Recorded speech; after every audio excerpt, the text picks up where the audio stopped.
nous sommes ici à Yaoundé pour ce que nous appelons une résidence, un moment de réflexion intensive, un moment de partage d'expériences concrètes avec des gens qui travaillent sur le terrain.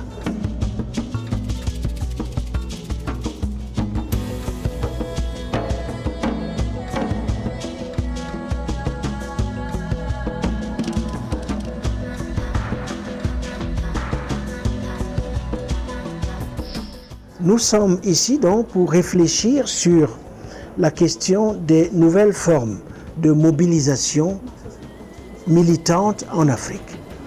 Quelles sont les causes qui animent nos sociétés aujourd'hui, nos organisations?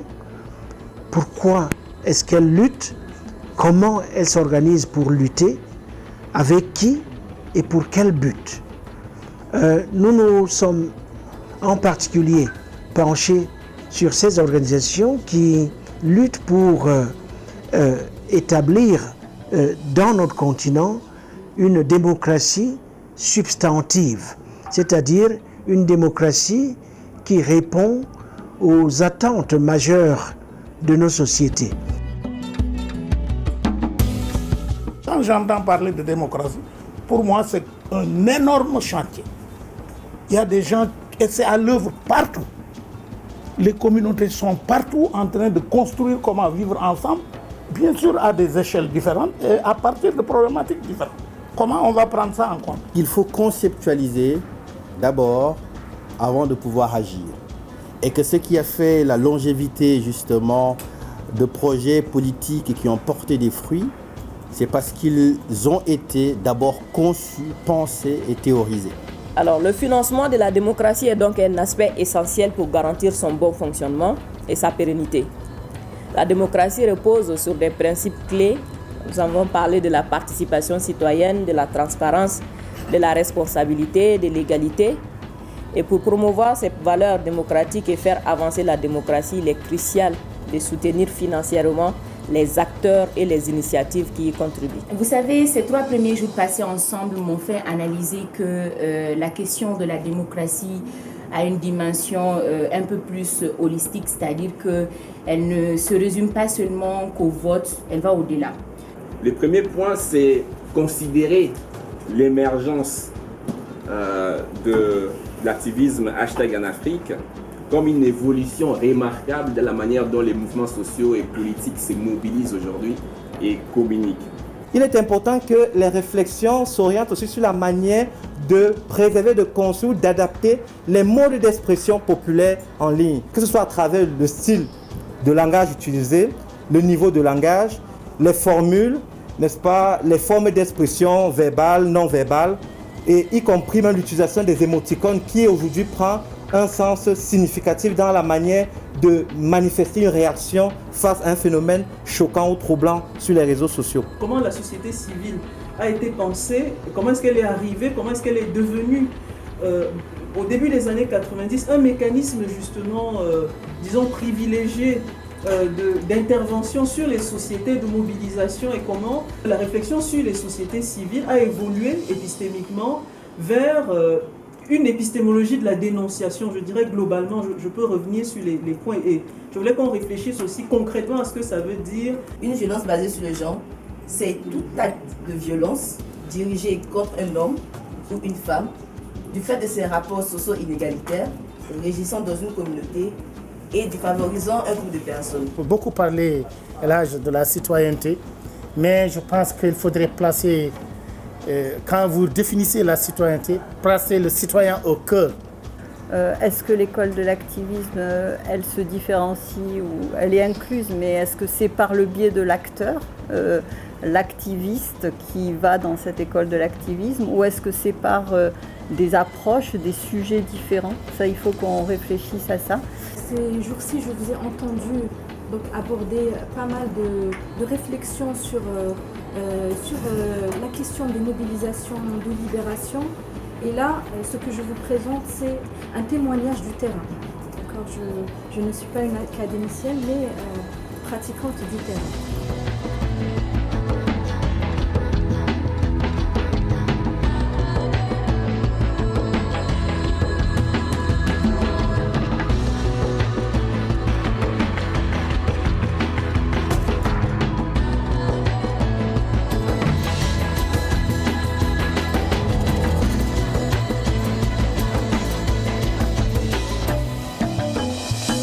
a eu à parler du rôle du média et du journaliste dans la démocratie. J'ai fait une communication sur l'activisme aspirationnel et les activateurs d'Afrique.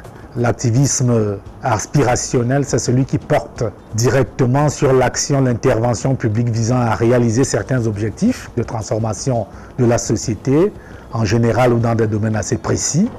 Mon intervention pendant cette résidence a porté sur comment prendre soin de soi et des autres dans un contexte démocratique. L'importance de prendre en considération sa propre personne dans tout ce que nous faisons, dans tout ce que nous disons et dans tous les projets que nous voulons impacter. En prenant soin de sa propre personne, donc de ses propres ressentis, de ses propres émotions, de ses propres besoins, on pourra aussi comprendre et prendre soin de l'autre, de ses propres ressentis, de ses besoins et de ses émotions. Parce que ce qui se passe en nous se passe aussi en l'autre.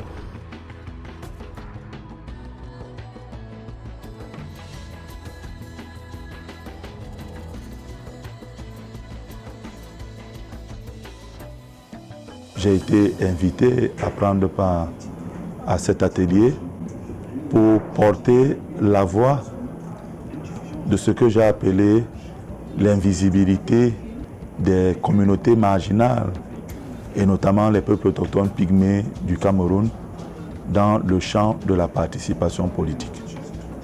Ma contribution lors de cette résidence portait le thème « Activisme sans idéologie ». Peut-on avoir un activisme impactant, réussi, transformationnel, sans une idéologie? Il faudrait pouvoir, pour un activisme réussi, une idéologie. Mais quelle idéologie?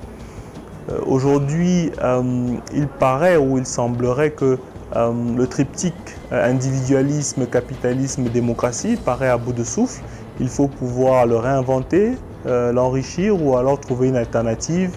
Il m'a été demandé de faire une communication sur la figure et la trajectoire de Success Masra à l'aune des mobilisations durant la période récente. Alors, pour ce... Donc, ma communication porte sur la valorisation des archives et la transmission.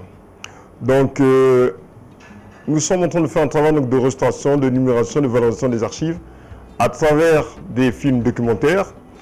C'est dans ce cadre-là que nous avons produit et nous continuons à produire des films documentaires sur l'histoire africaine, l'histoire contemporaine africaine, pour pouvoir mettre la lumière sur notre passé et pour que le grand public, les Africains de manière générale, puissent accéder à une bonne partie de leur mémoire.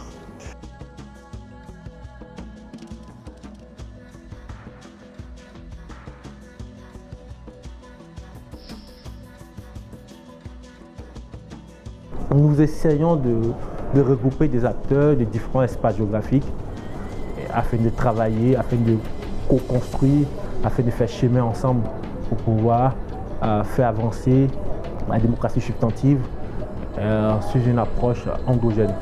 Il y a donc eu des aspects relatifs aux politiques publiques, à la sociologie des mobilisations, des aspects relatifs à la constitution de la mémoire, de la préservation des données, des aspects relatifs aux infrastructures de la démocratie, mobilisant des aspects des technologies de l'information, de la communication, des plateformes digitales, des médias sociaux et leur impact aujourd'hui sur la construction des imaginaires et des aspects strictement juridiques relatifs au renouveau de l'activisme juridique. J'ai beaucoup apprécié la résidence.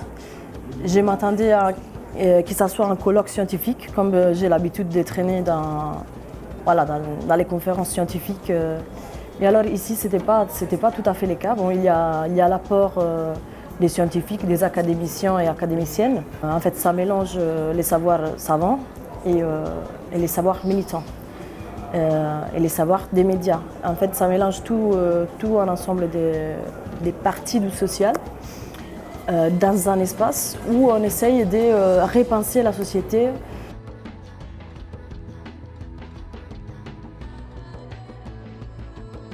Nous avons écouté au cours des derniers jours une série d'expériences concrètes qui ont cours sur le terrain, au Cameroun, en Côte d'Ivoire, au Mali, au Burkina Faso, au Sénégal, en Mauritanie, etc. Et nous avons réfléchi donc aux moyens d'amplifier ces exemples dans le but de proposer à notre continent les voies de sortie de la crise que nous traversons tous, mais une voie de sortie qui ne passe pas nécessairement par les coups d'État, qui ne passe pas par la violence ethnique, qui ne passe pas par la violence religieuse ou par des revendications intempestives, mais qui ne sont pas ancrées concrètement dans le quotidien. Et je peux dire que les journées que l'on a passées ensemble ont été extrêmement riches et vont donner lieu à des actions très concrètes.